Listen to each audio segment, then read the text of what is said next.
Welcome back, G. My name is Shakil Salam and you're watching The Health Show. This is a brand new show on Ummah Channel Sky 820. Every week at this time, we will have a host of guests, different topics, and your participation.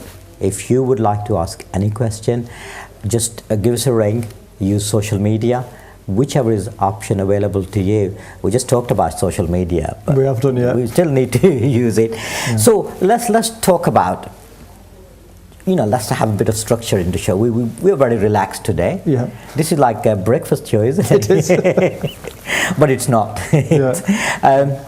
Let's talk about mental health. When we talk about mental health, what are the common mental illnesses? Just name some and we'll talk about it. So basically with mental illnesses, you divide them up into, there's two main sort of blocks of them, okay? Okay. So there's the neuroses and the psychoses, okay? The psychoses are where you lose touch with the reality. So what that means is, for example, in them you have symptoms like hallucinations, where you don't know if something's real or not. You might be hearing a voice, for example. So that's quite extreme end, is it? No, that's the psychoses. That exists. It's not uncommon. All right. Okay. That's sort of the much commoner ones are the neuroses, where you don't lose touch with the reality, but basically it's to do with your own thoughts. But there's the disorder of thought is. I mean, there's so much there in terms of depression and anxiety and so on that it leads to impaired function. So you can't function properly. Now, out of the neuroses, it's depression and anxiety are the main sort of ones. Do you know when we say depression just means, like for some people, like you said before, it's like one day you've got it, the next day you haven't. But clinical depression is different, okay? Because we use that phrase, I'm depressed today, I'm not going to work, or I'm not feeling well, I'm depressed. Yeah. But that's probably, we don't understand what it means actually, is it? So I'll explain basically what it means. So with clinical depression, normally with depression you can do something which will get you out of that depression. Yeah. Do you know what I mean? But with clinical depression you can't. People describe it as being in a deep well and not being able to climb out of it. Okay, it's very difficult. So your mood's down all the time, for most of the time. You don't feel like doing anything. Things that you were interested in before. For example, you might go home now and watch a bit of television, or you might enjoy the Ummah channel. But for example, so you don't have any enjoyment in anything that you do anymore. You feel very tired, so you might spend all the time in bed. And one of the most troubling symptoms is your attention and concentration goes. So you read a book, and every time you finish a page, you go back to the beginning again because it hasn't registered. Or you watch a drama on television and you can't remember the story. It's like, every time you see the next episode. So your attention and concentration goes. So basically you have no concentration, you're not retaining any information. Yeah. And then your appetite, that's another, so there's 10 sort of common symptoms. Your appetite goes, so you don't feel like eating anything anymore. And you start to lose weight as well. Yeah. Sleep is one of the most difficult symptoms, where you wake up very early in the morning for no reason, you can't get to sleep at night time, and sleep becomes a massive anxiety in itself. Okay, shall we take a call? Asif Khan is from London. Assalamu alaikum, Asif. Wa alaikum assalam wa rahmatullahi wa barakatuh. Ji, wa alaikum salam. I'd like to say a few words. I would like to say a few words about sadness. Sorry? And hello? Ji. Allah subhanahu wa ta'ala and His most beloved Prophet sallallahu alaihi wasallam has taught us the ways and means to overcome any difficulties that we may encounter in our life. Absolutely, yes. But sadly, most of us are not aware of them. Yeah, absolutely. Do you want to give some examples? Well, for example, if you are sad, you turn to Allah subhanahu wa ta'ala and then praise Him. Just go into sajda, say 2 rakat, and beg Allah subhanahu wa ta'ala to remove your difficulties. Allah subhanahu wa ta'ala, and give the wasta of Rasulullah sallallahu alaihi wasallam, and ask Allah subhanahu wa ta'ala that for the sake of Rasulullah sallallahu alaihi wasallam, remove our difficulties, whatever we are facing. And inshallah Allah subhanahu wa ta'ala respond. And many people in this world have experienced this. Absolutely. And they on daily basis they do. But at the same time, it's not that you don't turn to people and ask their advice, your parents, or your teachers, or whoever you think can give you the best advice. Just turn to him as well. because we are here to help each other. And there are people who are knowledgeable and inshallah they will help too. But who could help better than Allah subhanahu wa ta'ala? Absolutely. You need to believe in that, and as I said, you get schoon, and you thank you very much for listening. Jazakallah khair. Jazakallah. Jazakallah khair. Jazakallah. Assalamu alaikum, Asif bhai. And if anybody would like to contribute in this program, we welcome your thoughts, your questions, your feedback. This is the show for you and your family, and whole idea is that we want to give you the best advice in terms of various health issues. So I just want to come back to that point. You see, one of the things is, I think one of the dangers is, yes, the religion has a massive part to play in keeping depression and some of the mental illnesses away. But when the mental illnesses come, then there is a need for sort of professional help. Help and treatment, yes. Help and treatment. And at that moment in time, religion alone isn't a solution. I think you need to do more. Yes, you need to do more than that, and sometimes what happens with depression is, the common reactions you get, or just pull yourself out of it, or just read, more nafil, or and that's not the solution, is it? That's not the solution, no. Because that's part of the solution. Yeah. But they need professional help too when it reaches a certain point. And I think you're looking at the stages as well, isn't it? Yeah, that's right. If it is a starting point, then you can deal with it. Yeah. Because you probably notice, we as men probably don't talk about issues and concerns and keep things to ourselves, and that probably doesn't help, does it? No, absolutely. It really helps to talk. To talk through things. You got to imagine the mind like a pressure cooker. All right, okay. Thoughts whizzing about everywhere. If you don't get it out, you don't release it, it stays inside, the pressure builds up. And then you feel better when you've talked to somebody. It's a good way to think about it like that. But one of my main concern is, and I would like your opinion on that. One of the worries, in our culture, in our community, if you talk about our weakness or our concerns, then that might be seen as probably negative, and the way it probably go around in community. Sometimes people are very careful what information to give. Yeah. So what are your views on that? So you do have to be very careful, and that's why I said at the beginning, you have to be able to talk to somebody that, like you said, you can trust. Trust, yeah. And trust is built up. Trust isn't a small thing. It's built up over years. Okay. And I mean, this is something that we can talk about how trust is built up. So, do you want me to say a few words about that? Or? Absolutely, yeah. No, go ahead. But, I mean, honestly, there's so much to talk about. I think we can extend the show. It's very difficult. We could probably talk till the morning at this rate. So basically, the way trust is built up is, if you tell me, I meet you for the first time, you tell me, it's called self-disclosure. You tell me a little bit of information about yourself, and then I tell you a little bit of information about myself to you. And slowly we tell something deeper, so we're testing each other. All right, so it's a bit of test. That's right, and it takes months or years before you get to a quite deep relationship where you can start to trust people. And then, trust is very easy to build up, very difficult to build up, very easy to destroy. The one small thing that somebody does, it will destroy that sort of trust. So it's important to have them trusting relationships. And if you do, then people won't tell the whole of the community and society and stuff. But I do agree that once words gets out, it gets everywhere in the community. And that's something which is going to cause you more distress. So, we were talking about depression. Yeah. And you mentioned about clinical depression, and you talked about... There's one symptom I forgot to say, which is really important. When it gets to a really deep level, you then start to get suicidal thoughts. So that's That's really worrying when you get suicidal thoughts, And again, that's not your fault. And people say, oh, how can you think like that? That's haram because, suicide. You don't think that because you want to think that. The thoughts come of suicide, you know what I mean? Just like the thoughts I told you before they came, and you have no control. These thoughts similar, no control. The thoughts of suicide come.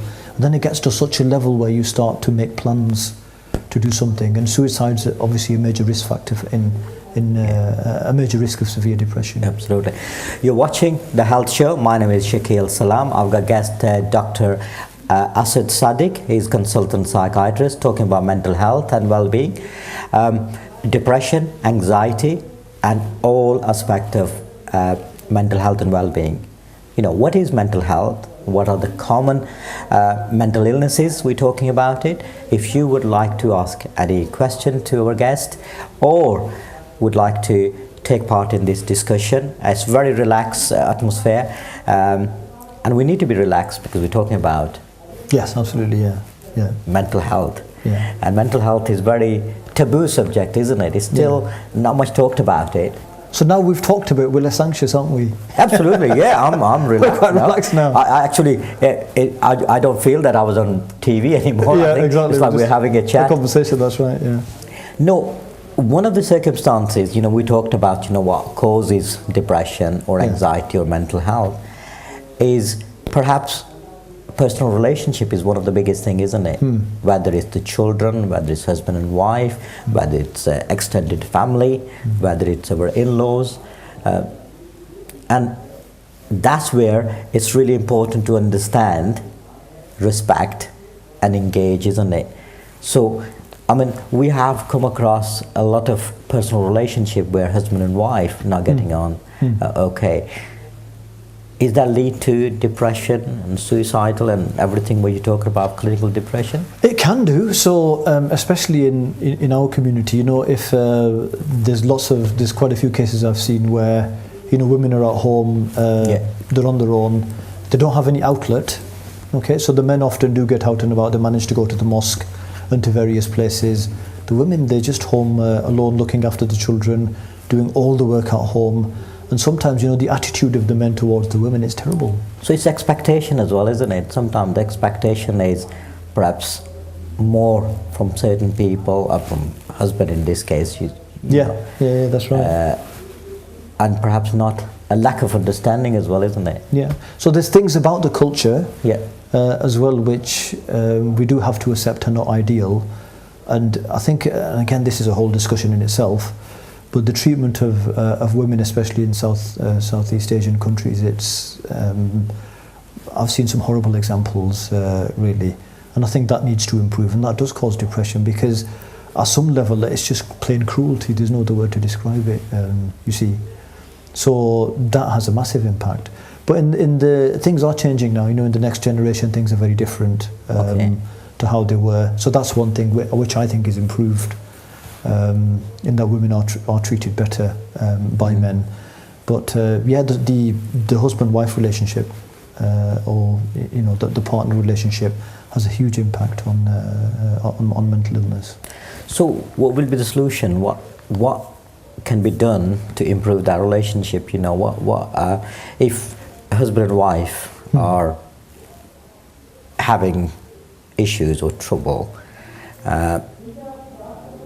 What can be done to get away from this depression and mental health, and is it talking, discussion, looking at solutions? Good communication is key, but the problem is where it reaches a certain, if it's reached a certain level, for example, a level where it's got to, people aren't talking and there's a lot of disagreements and arguments, there's something fundamentally wrong. And the biggest I'd say reason is total breakdown of communication. So you say something and the other person takes it completely the wrong way. They don't really understand what the issue is. They make no effort to understand. It's the same the other way around. The misunderstandings carry on. And at some level that communication needs to improve.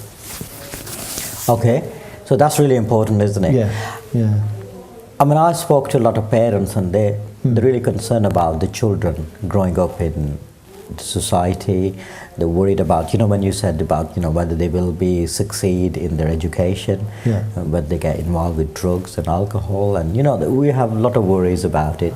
And then we talk to people, and they're saying whether we can get a suitable match for our daughters, our sons. These are sort of.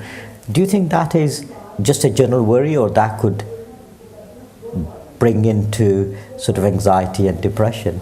No, it definitely leads to anxiety and depression, because all the expectations, so the parents, what they see is it's still that old mindset of our children, marrying them is our responsibility. And even beyond that, where it gets damaging, it's not responsibility, it's our right. So do you notice our right and our responsibility? If the children then get married themselves, it's like the parents' right has been damaged or disturbed, so that makes a lot of anxiety and depression for the parents and for the children. If it's a responsibility thing and they can't get their children married for whatever reason, because it's hard to get rich these days, then that causes anxiety as well. So it's expectations and what your expectations are, and then when it leads to disappointment, that leads to a lot of anxiety because you then see yourself as a failure. You see, so this is a huge issue again. So it's important is to control as soon as you recognize. But it's to control expectation. Expectation, yeah. That's not the thing. Depression. Yeah. Yeah. If you control the expectation. If you control the expectation in the first place. Depression won't come across. Yeah. Come near you. That's right. Right. So, for example, with marriage, we were just talking marriage. It might be, so you have that in your mindset. If my child finds a suitable match, wherever it is, if it's, you know, I'll accept it. If they don't, I'll try to find them, but it's not my, you know, it's not, if I don't find someone, it's not a failure on my behalf. So it's keeping your expectations lower and a more realistic appraisal of what you can do. Absolutely. Yeah. So, you know, some of the things you said, you know, I mean, these things, we can change the expectation, we can improve the communication. But there are still things, you know, which are behind our control. Losing job is one thing. You know, losing a house. Bereavement is massive, isn't it? Losing a loved one. Yeah. You know, somebody you always lived with, part of your life, and all of a sudden that person is not there anymore. Is that can affect your... So let me tell you, this is really interesting. Let's talk about bereavement. Yeah. Okay, so bereavement's an interesting thing. These days what happens is, you know, when there's a bereavement now, I mean, I've seen this sort of many times, what happens is people, they write a card, everybody signs it, and you send some flowers over to the bereaved. Yeah. Okay, that's the solution over there. Actually, you know, when bereavement happens, bad things will happen in your life, not bad things, things that aren't nice. Okay, so for example, you've said yourself bereavement, job losses.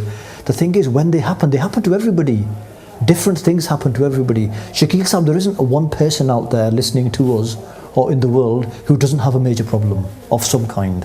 Right. Everybody has problems, okay? Everybody has things going wrong, relatives with illnesses, other people with illnesses. The thing is how we deal with it. When that happens, at that point, we need people around us. If there aren't people around us who love us, who care, then we'll struggle. It'll be a massive struggle. But the problem is, then people, you need to build them relationships before, so when things go wrong, then people will be there. If you don't build them relationships, then people won't be there. They'll be the ones sending you a card, you know, with a get well message or a text message, you know, hope you get better soon, or thinking about you, really sad for your bereavement. That's what you'll be receiving. When you've had a bereavement, what you really need is somebody to sit there with you, which is why, you know, even in Asian culture, when there's a death or something, everybody, there's a sense to it, everybody gathers at that place. Absolutely. And the people closest tend to go every day, don't they? Yeah, they do. So everybody's there initially, and then it gets less and less and less and less, and over 2-3 months, that person who's had the loss, they get a chance to talk about it repeatedly. And it's actually a brilliant mechanism for dealing with quite a major... The last thing you want is to be sitting on your own completely. Well, you are going to be sitting on your own if you haven't invested in people beforehand. And that's one of the problems in that nowadays there's so much stress towards individualism and selfishness and so on, that we spend all our time, effort, energy, money on ourselves rather than on other people. So we need to invest in others. Yes. To make sure they're around us when we need them. That's right. Well, that's not the reason. You just do it. You do but it. They will be around. So selfishness doesn't come into that. No, you just, and you know, these days in the whole of society, the self-help industry is massive. I went to listen to a talk once, and they made a comment on America which was really funny. Said if you go to an American bookshop, there's only 2 types of books you can get. Okay, one's how to make it, like how to be the next Richard Branson or the next whatever. And the other section is how to deal with it if you haven't made it. Yeah. Do you know what I mean? So there's 2 types of books. The self-help industry is massive. There's hundreds of books and YouTube talks and all sorts of stuff, yeah? But the problem with the self-help industry is it focuses on you as an individual. Now, I'm increasingly coming to the realization that the answer doesn't lie in you. The answer lies outside you. So it's in doing things for other people. That's what really will keep, in the long run, in terms of mental well-being, that's what will keep you well. Absolutely. I mean, that is very thought-provoking, you know. I'm actually, my mind is, you know, before that it was going everywhere. It's trying to focus on what you're saying, and I think it does make sense, and I think we need to understand. And I think this is the probably purpose of our talk today, is to give people some information. Now, you know, physical health, it's symptoms, isn't it? You got headache, you got migraine, you got broken leg, you go and seek help. Depression, you can't say it. Or can you? Physical, or the physical sign or symptoms of it? In severe depression, there can be, like we talked before, if you lose appetite, you lose weight. And most of the time when somebody is very depressed or suffering with clinical depression, it's obvious, it's, you know, everybody around can see it. It's not that you can't see, because even from, you know, the eye contact won't be there, there won't be any smiling. I mean, how do I know that you're not depressed? The way I know is when I say something, you say something back, and we talk. If you were depressed, you'd be sitting there, not really looking at me, very poor eye contact. There's lots of body language sort of signs with depression that you can't see. So the eye contact tends to be very poor. Not saying many words. We call it poverty of speech, but there's not much speech there either. One-word answers to questions. Not getting up, doing anything, sitting in the same place the whole day, not really doing anything, or staying in bed for the whole day. So other people can see it too. It's not that it's just within. Okay. Let's take a call. We've got a sister from Bradford. Assalamu alaikum. Wa alaikum salam wa rahmatullah. Ji. I'd just like to say a big jazakallah khair for bringing us up as a topic. Jazakallah, thank you. We all do suffer from depression of some sort. But alhamdulillah, I've just turned the TV on about 5 minutes ago, and you've touched my heart with the topics that you've brought up, and may Allah reward you, because it is a problem that we suffer with, but sometimes it's just all very silent, and we just have to get on with it. Spiritually, obviously, if you're strong in your deen, it does make it easy for you, but you definitely need people around you and people who truly care for you. And I totally agree with the fact that you said that you do need to make people, you need to make friends, and you need to have family around you before you actually get yourself into some deep trouble. So they're there to support you on the other end, we know, when you need help. And I think, unfortunately, we're so self-centered sometimes. We don't realize that we don't build that relationship with brothers, sisters, aunts, uncles. And then when we're in the problem, no one's to be there around you to be seen to help you through it. And I think it's really important, like you did mention, the brother, the doctor, that it's very important to just give to others, because there's so much satisfaction in helping others, and there's so much sukoon from it. I can't even say it in words. It's so very powerful, and that helps you heal as well. Absolutely. So I also make dua for the whole Muslim Ummah. May Allah cure us all and make it easy for us, inshallah. Jazakallah, sister, for your very that was perfectly said. Absolutely. And, I was just going to say, brother's fine, no need for doctor. Do you know what I mean? Yeah, absolutely. But this is very emotional statement. It is very emotional statement.